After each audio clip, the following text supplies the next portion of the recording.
বন্ধুরা 3 মিনিট পর ঢাকা খুলে দেখাচ্ছি।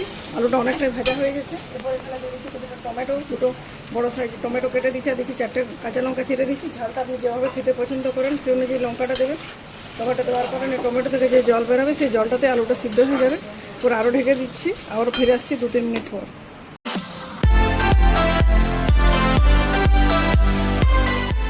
বন্ধুরা, আমার চ্যানেলে আপনাদের স্বাগত জানিয়ে সরাসরি চলে যাচ্ছি আজকের রেসিপিতে। আমি একটু খুব সহজে আলু রান্নার রেসিপি শেয়ার করবো, যেটা লুচি, রুটি, পরোটা সব কিছুর সাথে খেতে দুর্দান্ত লাগবে। খুব সহজ রেসিপি, কম সময়ে এবং কম উপকরণে রান্না করা যায়, খেতেও দুর্দান্ত হয়। আমরা খুব ছোটোবেলা থেকে খেয়ে আসছি স্কুলের টিফিনে। তো বন্ধুরা, আমি আজকে এই তরকারিটা বানানোর জন্য 500 গ্রাম আলু নিয়েছি। আলুটা খুব ভালো মতো করে খোসা ছাড়িয়ে ধুয়ে জল ঝরিয়ে নিয়েছি। আলুটা দিয়ে বানাবো আলুর তরকারি বা আলু চচ্চড়ি। তো চলুন বন্ধুরা, রেসিপিটি এবার আমি শুরু করবো। প্রথম থেকে শেষ পর্যন্ত অবশ্যই ধৈর্য ধরে আপনার ভিডিওটি দেখবেন। যদি ভিডিওটি ভালো লাগে লাইক এবং শেয়ার করতে ভুলবেন না। আপনাদের মূল্যবান মতামত কমেন্টের মাধ্যমে জানাবেন। চ্যানেলটি যদি এখনও সাবস্ক্রাইব করে না থাকেন অবশ্যই চ্যানেলটি সাবস্ক্রাইব করে পাশে থাকা বেল বাটন অন করে দেবেন আমার চ্যানেলে সমস্ত ভিডিওর আপডেট পাওয়ার জন্য।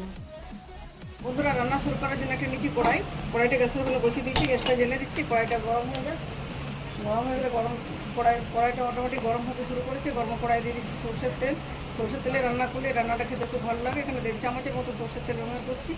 তেলটা গরম হয়ে যায়, তারপরে এখানে ফোড়ন হিসাবে দেবো এখানে কালো জিরে আর শুকনো লঙ্কা দেবো। এটা ভালো মতো গরম হয়ে গেছে। গরম তেলে দিয়ে দিচ্ছি 1 চামচ কালো জিরে আর 2টো শুকনো লঙ্কা মাঝখান থেকে ভেঙে দিচ্ছি। এটা খুব ভালো মতো করে ভেজে নিচ্ছি।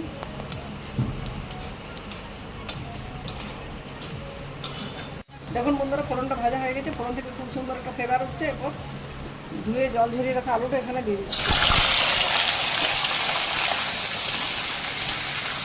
এরপর এখানে দিচ্ছি পরিমাণ মতো লবণ আর দিয়ে দিচ্ছি কিছুটা হলুদ গুঁড়ো।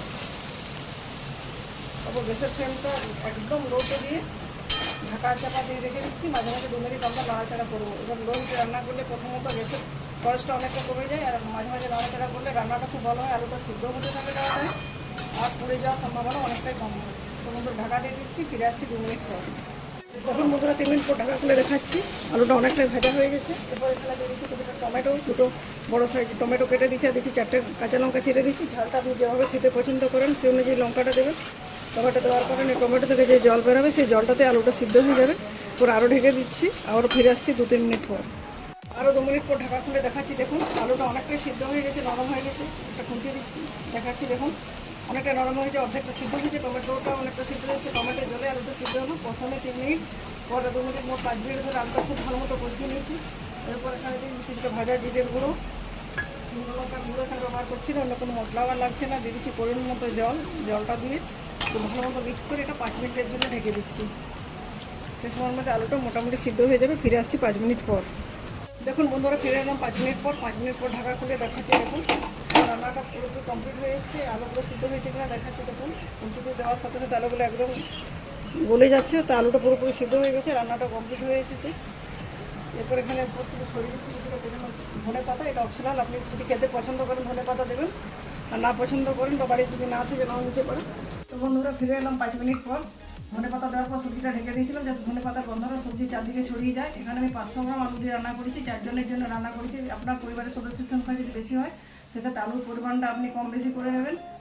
আর বাকি উপকরণ যেগুলো সেগুলো পরিমাণগুলো কম বেশি করে নিতে হবে, নিজের পরিমাণ বুঝে করবেন। আর এই রান্নাটা খেতে খুবই সুন্দর হয়। তবে বিভিন্ন জনের হাতে রান্নাটা বিভিন্ন ধরনের স্বাদের হয়। আমি বানিয়েছি, এই রান্নাটা আপনি বানালে হয়তো স্বাদটা আরও ভালো হতে পারে। বন্ধুরা, আমি এটা লুচি, রুটি, পরোটা যে কোনো কিছুর সাথে সার্ভ করতে পারি। এই রান্নাটার সাথে একটা আমাদের শৈশবের স্মৃতি জড়িয়ে আছে। হারিয়ে যাওয়া শৈশবকে আমরা ফিরে পাই এই রান্নাটা দেখলে। ছোটোবেলা থেকে আমরা এটা খেতে পছন্দ করি। আমাদের মা, জেঠিমা, কাকিমা, ঠাকুমা আমাদের জন্য বানিয়েছিলেন। আজ আমরা আমাদের ছেলে মেয়েদের জন্য বানাচ্ছি। তো বন্ধুরা, রান্নাটা আমার হয়ে গেছে। এরপর একটা সার্ভিং বোল নিচ্ছি, সেখানে সার্ভ করে নিচ্ছি। বন্ধুরা, হারিয়ে যাওয়া শৈশবের সুমধুর স্মৃতিগুলো ফিরে পেতে চাইলে এই রান্নাটা অবশ্যই বাড়িতে একবার বানাবেন।